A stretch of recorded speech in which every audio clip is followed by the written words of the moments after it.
to me and his channel.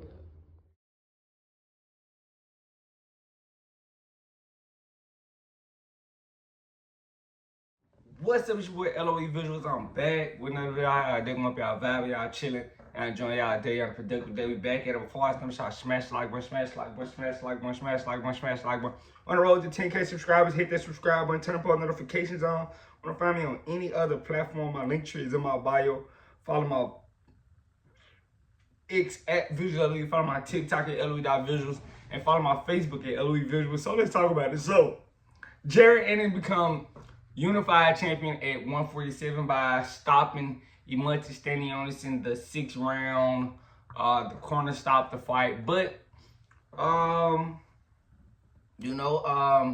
was a great performance by Boosh. Very, good performance in my opinion. Could have been better, but I just think that was more of on him. But he came out in that fight, he was working the jab up and down, great jab, and moving very, very well. But I did think, okay, if he's moving like this consistently, eventually he's gonna have to sit down on his shots and actually hurt, standing on it to get some respect. And eventually he started to sit down and actually, hurt standing on it, and it was. It was really solid work from him. It wasn't just out of the ordinary performance, but I think it was more of, he fights down to the level of competition, and I think that's what he did in the Jaron Chukazin fight, the second fight. I think he was probably tired of fighting him, or, didn't get up for him really as far as, working hard. But I feel like he was up for this fight, even though he looked drained at the weigh-ins, but fight night he looked hydrated. He looked alright fight night, but he kind of looked like a skeleton, on weigh-in day. But standing on us, it was just too much for standing on us. It was a big skill gap there. Standing on us was trying to put on pressure, trying to make the fight, muck the fight up, but he couldn't. Both skills were, the determining factor in this fight. Because he had everything. He was working everything, and he did work everything off of his jab, and that was the serious problem for standing on us, that jab was getting through whenever he wanted to, and standing on us, was landing some good shots. I just don't think he could put together a solid round against Boots, because he'll do something, but Boots was more consistent with his offense, in my opinion. And I think it was a smart move by his corner to stop it, because it was just only going to get worse. After that knockdown, it was only going to get worse. Standing on us was starting to get busted up, and it started to get bad. So I'm kind of glad the corner stopped it, but, hats off to Standing on us, because he did get in there and take the fight, and he got, the lion's share of the portions to make this fight happen. But now it's serious, but Boots become unified. He's the WBA and the IBF champion. Right now it's gonna be a race basically to see who can get Barrios, to fight them. But I know that Norman Jr.'s fight's still out there, but we'll get back to that. But yeah, as far as in the fight, it wasn't much. That's why I didn't just drop a post-fight reaction. Because, we only got about 6 rounds of the fight. It wasn't nothing crazy. He basically destroyed Standing on us. And I like Standing on us, but he made easy work of Standing on us. So, I was surprised, but, I wasn't, just shocked. Oh, gosh. I could tell by the first round that the skill gap, was pretty decisive. Now, the situation that could have posed a problem was if Ennis didn't, sit down and earn some respect. Because he was moving a lot in the early portion of that fight, but he was working off his jab still. So, I wasn't really mad at the movement. It was kind of on Standing on us to really cut the ring off, and he really couldn't. You know, Boots was moving and doing whatever he wanted to do in that fight. But I'm not mad at it. I mean, it was a tough situation. Now,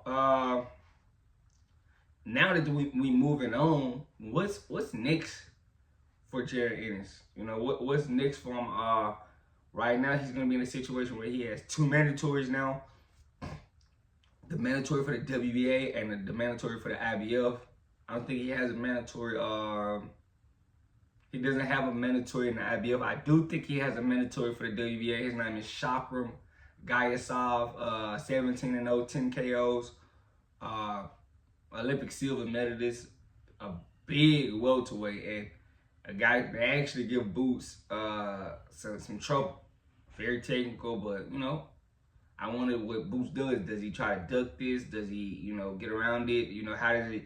Only way he can get around it is if he vacates or if he gets a unification. You know, and I don't know if Brian Norman is going to come outside and just, you know, jump into it right now, because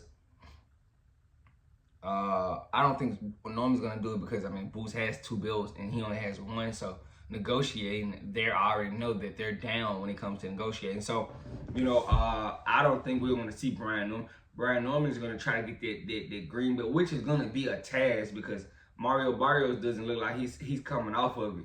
You know, he's strictly trying to fight, you know, these guys coming up, Ryan Garcia, Teofimo Lopez. He's trying to hold that belt for them, so, you know, he can make some, you know, substantial money in that fight. So, you know, which I really don't like. You know, if you're going to be a welterweight, but fight the welterweights.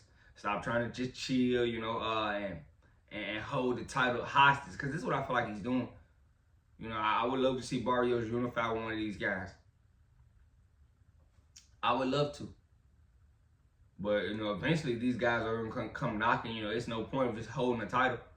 These guys are eventually going to come knocking. They're going to want to fight, and they're going to want to see what you're about. So, you know, Barrios, I know, you know, right now, I think he's probably the weakest champion right now. But, you know, his title is going to be the hardest one to grab, you know, because we already kind of set in stone that Boots and Brian Norman, they don't have any issue fighting each other. It's going to be getting Barrios to fight, because he definitely has a piece of the puzzle that we got to get. You know, he does have the WBC title, so that's going to be the situation. Him having the WBC title, so he's going to have to get. So one of these guys is going to have to offer him a lot of money, take less money to get Barrios in the ring. Because right now he look like he's holding those titles for those 40-pounders coming up. You know, Devin Haney, Brian, Tio. He knows there's a big fight out there for them, you know, especially because they're going to want a title at welterweight. And he knows, I think he knows he's the weakest champion right now.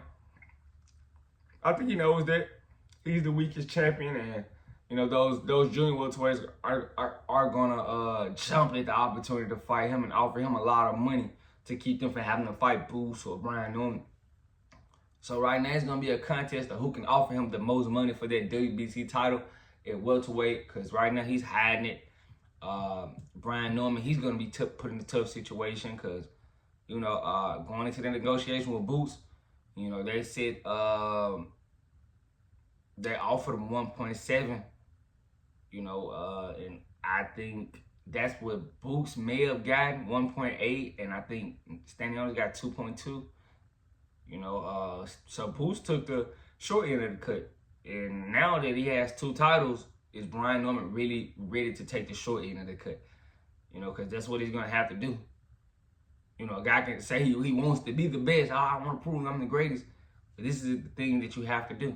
You might have to take less money to prove that you're the greatest. Does he want to do that, though?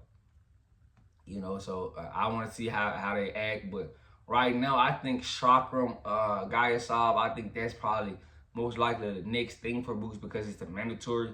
I can see that happening. And I wouldn't be mad at that, you know, because he did step aside to make this Stanionis fight, because Stanionis had the mandatory, and, you know, he stepped aside so they can get it done. So I wouldn't be mad if that happened, but, you know, it's basically going to be, you know, who can get that green belt. Right now, Boots has 2 belts.